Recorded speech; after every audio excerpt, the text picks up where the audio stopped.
Hello geographers, and welcome to another video as part of your Changing Economic World topic. What we're going to be looking at today is transport. So the title for today is Improving Transport Infrastructure in the UK. Now what we're going to be focusing on first of all is just making sure that you understand why transport is really important for an economy such as the UK. And then we're going to be looking at 4 examples of strategies either being proposed or perhaps even currently in progress that are going on in our country and the United Kingdom to help improve our transport infrastructure. So the first thing I want us to do is just think about why transport is so important. If we are going to have a really effective and productive economy, we need to think about transport, but why? So what I would like you to do is just pause this video just to give yourself a little bit of thinking space and think about why all those different ways of transporting around the country are important to our economy. Give it a go and then unpause when you're ready. Okay, so absolutely don't need to write anything here. I don't think there's actually any space for it in your workbook, but it's definitely worth noting a few things so that we really understand the importance of what we're just about to look at. So the first thing is that transport is really important for transporting stuff, transporting goods. That's not just nationally or regionally, but as we become part of a globalised market, it's really important that we are going to be able to converse and transport across to other countries as well. It's also really important for transporting people. So not only is it important for people getting to and from work, but actually a lot of people need to travel as part of their job as well. They maybe are going to meet clients, to go and connect with another office somewhere of the same business. And it's really important that we have good infrastructure to allow them to do that quickly and effectively. It's also worth remembering as well that we're trying to make sure that the economy is shared across the rest of the UK, not just in those big cities. And if we've got good transport links, that means that people in more rural parts of the UK are able to connect with the really kind of fast-paced, effective and productive areas of our economy while still being able to live in those more rural parts. And then finally, it's also just the movement of things that we might not even think about. So the movement of services is really important. So for example, the movement of an ambulance or a fire engine, the ability for contractors to move from one place to another if people are having dilemmas with their plumbing or their electricity. Services need to move too. And also finally, making sure that everybody has got enough fuel and energy around the country, and also getting it from other countries requires a really good transport sector. So what we're going to be working on today is this part of your workbook, which reads Lesson 4, Improving Transport Infrastructure, and then you have a grid of 4 separate sections. So what we're going to be working on within each of these boxes is looking at these 4 strategies and identifying, first of all, what the scheme actually is, secondly, what the aims and advantages are, and finally, just considering the limitations and conflict that might be associated with these strategies of improving our transport. So we're going to start first of all by having a look at the Superhighway of the Southwest. So you might be familiar with this road and you may have driven on it without even noticing, and you'll notice perhaps why. You can see that Yeovil is there, and if you could actually see just south of this map, you would see Dorchester sitting there just below it. Now, when we think about this road, it's often referred to as a really important artery route. So what we mean is that actually without this road, places particularly such as Devon and Cornwall would really, really struggle to keep up with the rest of the UK. They would feel very disconnected. However, this road is not really working anymore. There are lots of problems associated with it that have a direct impact upon the economy, particularly of places like Cornwall. And I'd like to go through some of those problems with you now so that you realise the importance of this road and the potential changes that they are wanting to make to it. So if we have a bit of a look at this picture here, you may or may not, because it's just out of shot really, notice that this is Stonehenge on the left-hand side, and on the kind of central to right region of this photograph, you can see a traffic jam that is sat on the A303. Now we need to think about why Traffic jams are such a problem for places around this region. So the first thing is we just need to note that actually there are going to be lots of problems in terms of journey times. So you will probably have personal experience on this road or other roads of how frustrating it can be when you're stuck behind either lots of traffic or a very slow moving vehicle on a single stretch carriageway. There's no or very few opportunities to safely move on and away from that vehicle. Now, in a rural place, that's a huge problem, isn't it? When we've probably got lots of tractors with lots of big trailers on the back, and also because this is an artery route, there will be lots of very slow lorries. There's an average of 26,000 cars run on this road every single day, and that is an average that doesn't show anything like the reality of summer. So you've got lots of people trying to get to Devon and Cornwall, particularly on a Friday afternoon into evening, and that's going to cause really big problems in terms of journey times and congestion. That makes it really unfavourable for tourists, and of course we need to think about the impact of that on the economy. If people don't want to be stuck in traffic either side of their lovely holiday in the southwest, they're just not going to go to the southwest, and that's going to have huge problems and limit the amount of tourism income that places like Cornwall can get that really rely on that tourism as a source of income. It's going to slow down local businesses. It's going to stop workers from being able to get to where they need to be. And it's also going to make Cornwall kind of stay a little bit kind of stuck back in time. Because if there's not a lot of access to Cornwall, then you're not going to get a lot of investment or anybody really wanting to go there and modernise. So at the moment, Cornwall does feel quite shut off in places, and a lot of that is due to the problems with connectivity.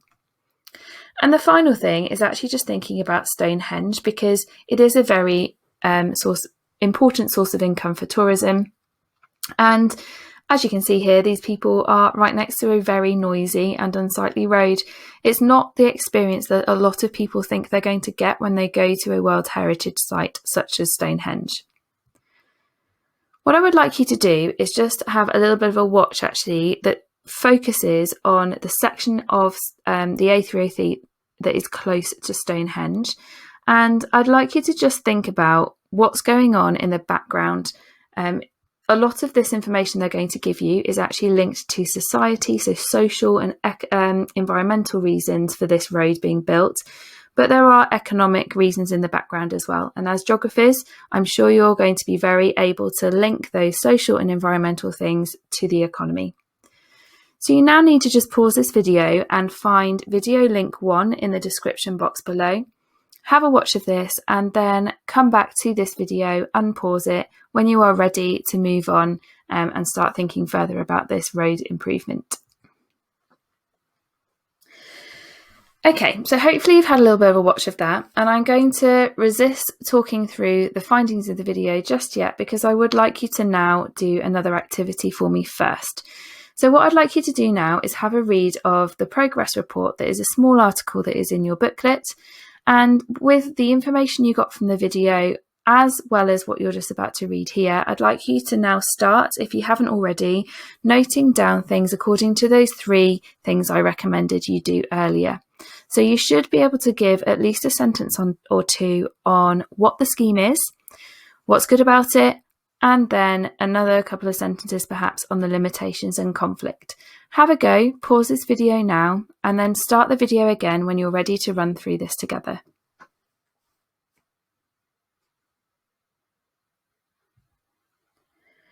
Okay, let's go through this together then. So the first thing we need to do is just make sure that you are happy with what this highway improvement actually is. So it's costing £2 billion, and the main aim is to widen the road to make sure that a greater portion of it is actually a dual carriageway. That will speed up times and travel times quite a lot, particularly in areas where there are quite slow moving vehicles. Another part of it is to actually put this road underground. So hiding the tunnel away from Stonehenge is a big feature of this that again has had lots of praise but also lots of concerns linked to it. So the whole thing was announced in 2017. It hasn't yet been finished, but it is definitely there, ready to go whenever it is that is officially going to start. So what's good about this? So the first thing to note is obviously that if we have got more reliable and faster journey times, that is going to increase tourism in Devon and Cornwall. It's also going to make Stonehenge more appealing to tourists if people aren't stood right next to that road. Other businesses and workers are going to be able to commute and trade and deliver more reliably, and that is potentially going to cause more interest in the region in terms of new industries and businesses. So they might choose to move down into Cornwall, for example, and then their income will further improve the region of Cornwall and allow for further investment. Now, you may not have picked up too much on the negatives yet, but let's make sure that we've got some. So the first thing to notice is that actually building right next to a World Heritage Site, whilst a lot of people are quite happy about that, the people that are really interested in the heritage associated with Stonehenge, there is also some people that are worried that digging up around an archaeological site could potentially damage it or something that we haven't found yet. So that's putting a lot of people a little bit on edge. Another thing we need to be conscious of is that whilst more tourists is a good thing in terms of the economy, it's going to put pressure on Cornwall's infrastructure. So the roads are going to struggle. Not all roads are going to be improved, and Cornwall has a lot of small roads. So that is going to be a big problem. Another thing is that if Cornwall becomes more attractive, then the housing markets are going to be affected too. So perhaps the people coming in, if there's new industries and new employment, then that is going to definitely increase things a little bit. And also it could be that more holiday homes are sought and bought by people living outside of the area. So housing markets are going to struggle. That's going to make everything more expensive. And the younger people in Cornwall are not going to be able to afford their first home. Okay, let's move on to number 2. So now we're thinking about the railways. And we're going to recycle something because this knowledge should actually be somewhere tucked away in your memory from Year 10 Urban Studies, where you were looking at London as a case study in a high industrial country. So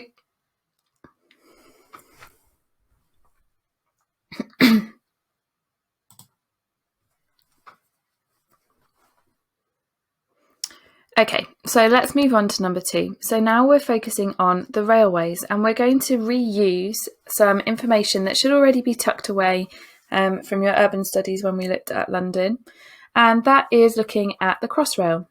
So if you remember, the Crossrail is a extension, I suppose, of the railways that are already existing within London, but it's quite a big job, and actually it's hoping to increase, even just on this one train line, the overall capacity of trains in London by 10%. So an extra 10% added on to the amount of people that are already moving around in those trains at any one time.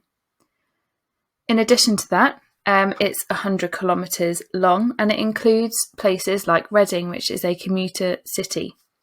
Now, this is really important because it will actually help the economy of that commuter settlement as well as the rest of London. So what we're going to do is I am going to just get you to watch a little bit of an update first to see if it starts ringing any bells with regards to what Crossrail actually is. The article that you're going to read has a lot of stuff that you will already remember on it, but it's important that we also revisit that. But let's go with the update first. What I'd like you to do now is watch this update from August of last year that looks at the delays and potential increase in budget that is going to be required to get this thing done. So you now need to pause this video and find video link number 2, have a watch of that, and then we will almost go backwards and start from scratch looking at what the Crossrail actually is. But I'm just interested to see if this jogs your memory a little bit before we do that. Off you go, and when you're ready, you can unpause this video and we'll get looking at that article.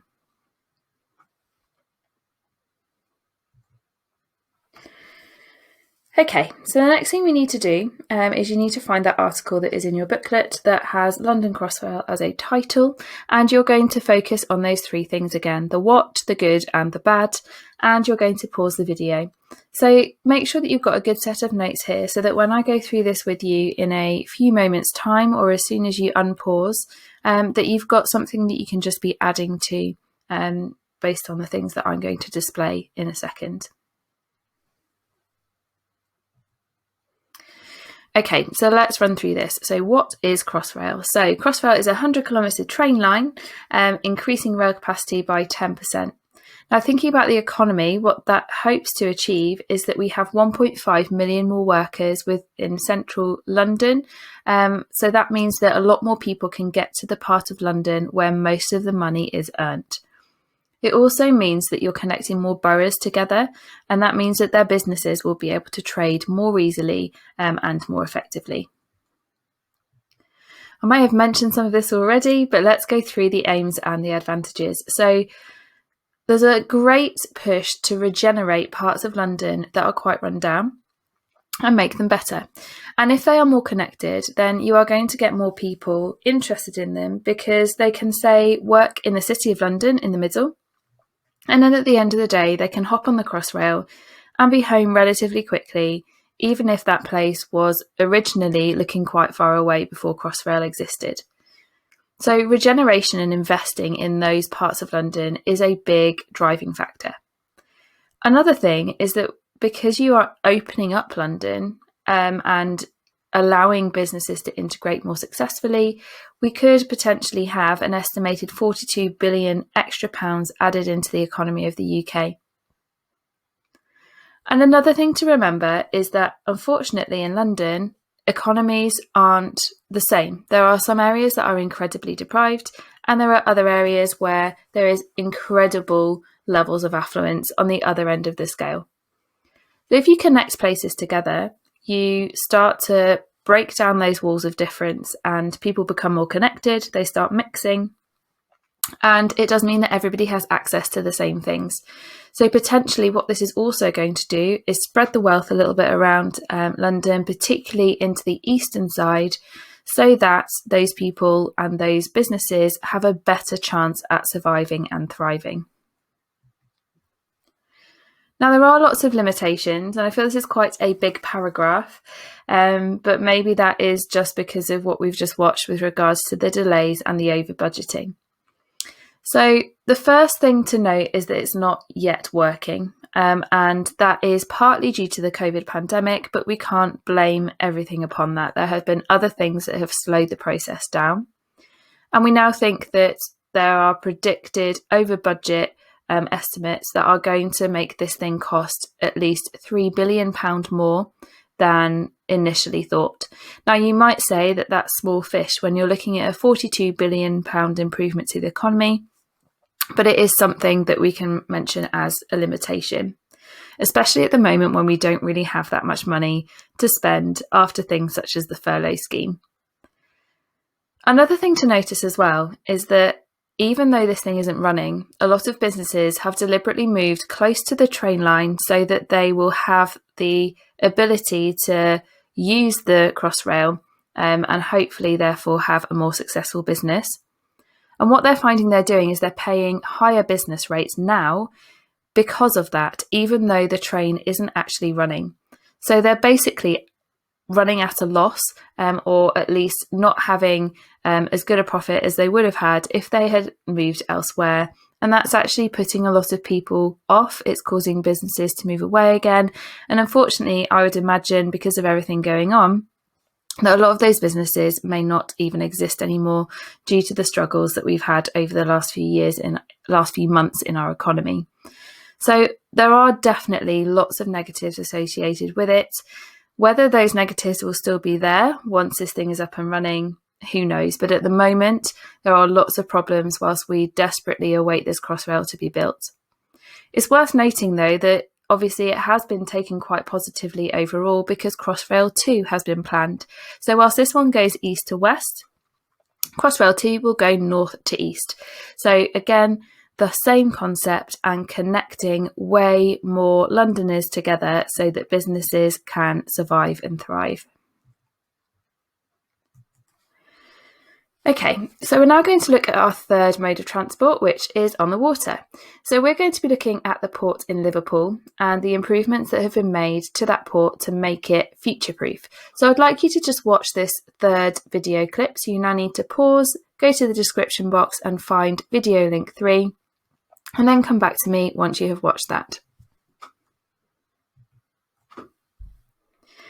Okay, so hopefully that gave you a little bit of insight. It was pretty much all positive because of the people that created it. So the people that created it were Peel Ports, who have actually been the people investing the money.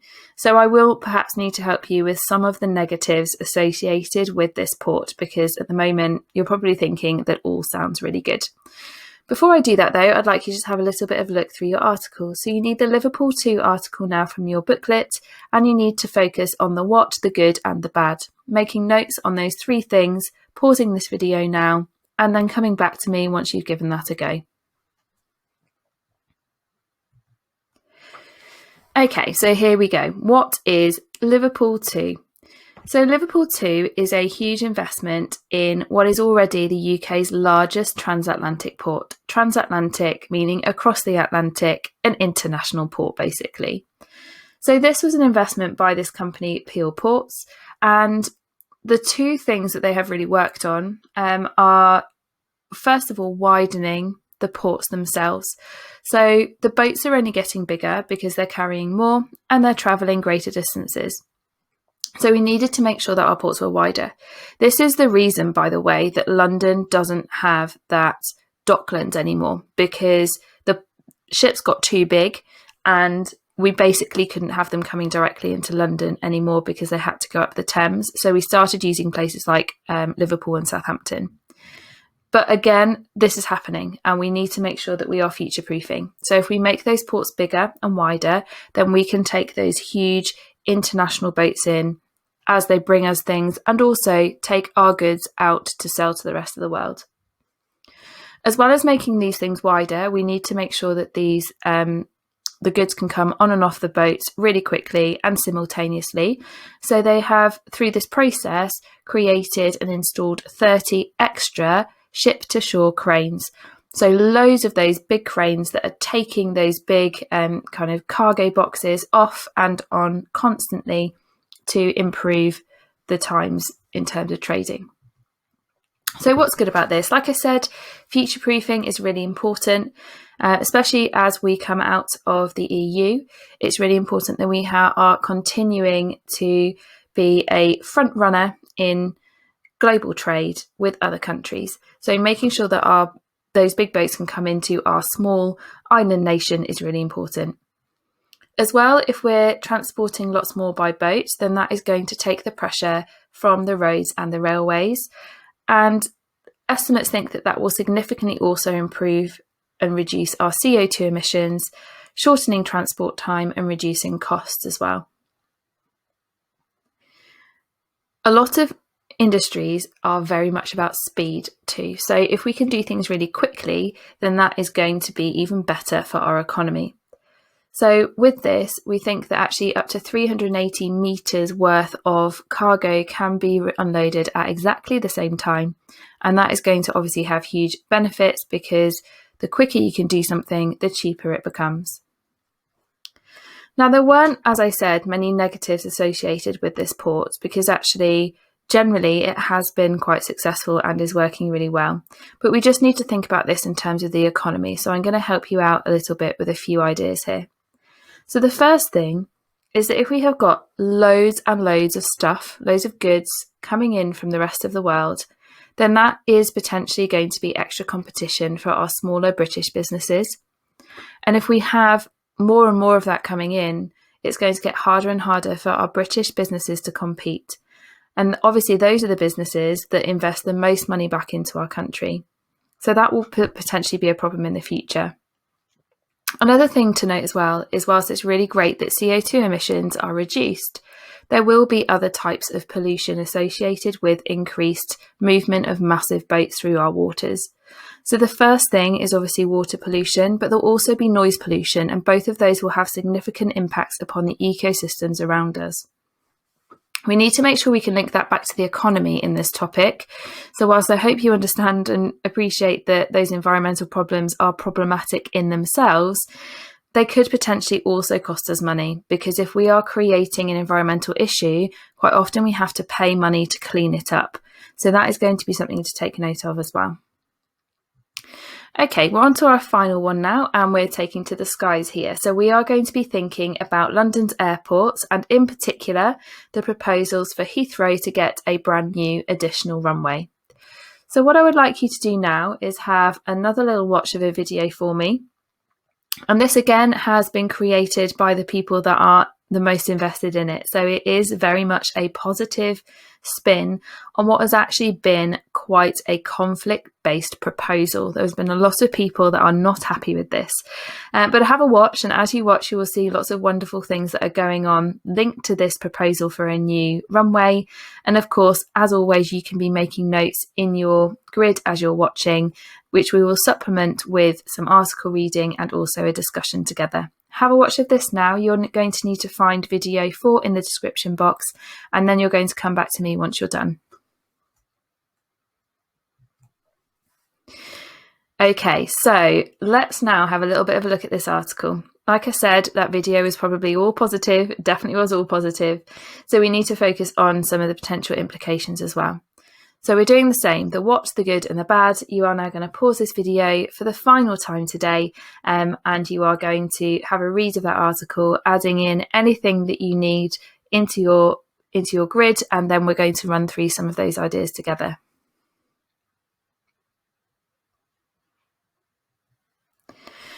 Okay, here we go, final one. So what is this new proposal? So Heathrow has plans to add a new runway, which is going to cost £18.6 billion.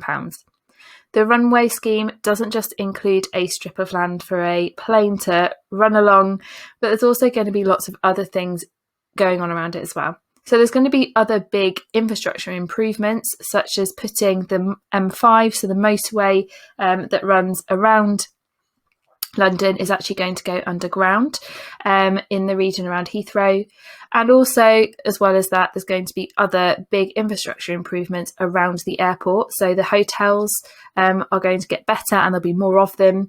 The parking is going to improve, and also just general terminal functionality and modernising is going to happen as well.